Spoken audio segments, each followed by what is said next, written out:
It looked like an ordinary wine cabinet, until the new owner opened it, and unleashed something evil. He saw shadow figures, had violent nightmares, and his hair fell out in clumps. Others who touched it suffered strokes, hallucinations, even death. Some say it holds a restless spirit from Jewish folklore. Others believe it's one of the most cursed objects on Earth. This is the horrifying true story of the Dybbuk Box. In Jewish mysticism, a Dybbuk is a malevolent spirit, the soul of someone who died with unfinished business. They don't pass on.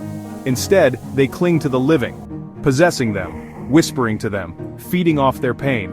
And according to legend, the only way to trap a Dybbuk is to seal it inside a box.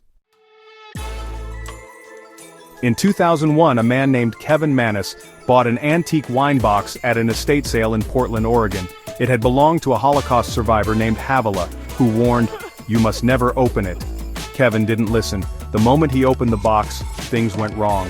Lights shattered, doors slammed. He began dreaming of a terrifying old hag with sunken eyes. And then, he found out he wasn't alone. The box contained strange items: a lock of blonde hair tied with string, a lock of black hair, a dried rosebud, a goblet, 2 pennies dated 1925, and a small statue with Hebrew carvings. Everything hinted at a ritual, a sealing, an ancient spirit locked away, and now freed. After opening the box, Kevin's mother suffered a stroke. Friends who visited fell ill or injured themselves. Every new owner of the Dybbuk Box reported the same symptoms: nightmares of a demonic hag, cold spots in their homes, shadowy figures watching them, sudden nosebleeds and illness. Even those who only touched the box became cursed. The Dybbuk Box went viral when Kevin listed it on eBay, calling it a haunted Jewish wine cabinet. Paranormal investigators swarmed to study it. Zach Bagans, host of Ghost Adventures, eventually bought the box for his haunted museum. Since then, multiple visitors have fainted near it. One suffered a heart attack. Another saw a man with bleeding eyes in the hallway after viewing the box.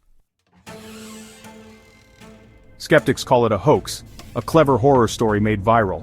But then why did so many people, including those who never heard the story, report the same terrifying experiences? Others suggest mass hysteria, or a psychological chain reaction. But what if it's real? What if someone did trap something ancient inside that box? The Dybbuk Box now sits behind glass in Las Vegas. It's sealed, blessed, and under constant surveillance. But sometimes, staff report that the room smells like jasmine and cat urine. A sign, they say, that the spirit inside is still active. And every once in a while, the glass cracks with no explanation. Is the Dybbuk Box just a terrifying myth or a real prison? For a spirit too dangerous to be free, and if someone were to open it again, what would come out? Some doors are closed for a reason. Some boxes should never be opened. But we can't stop looking, can we? Subscribe to Whispers in the Dark for more haunted objects, forgotten rituals, and the horrors that live just beyond the veil. The whisper, "You opened it,"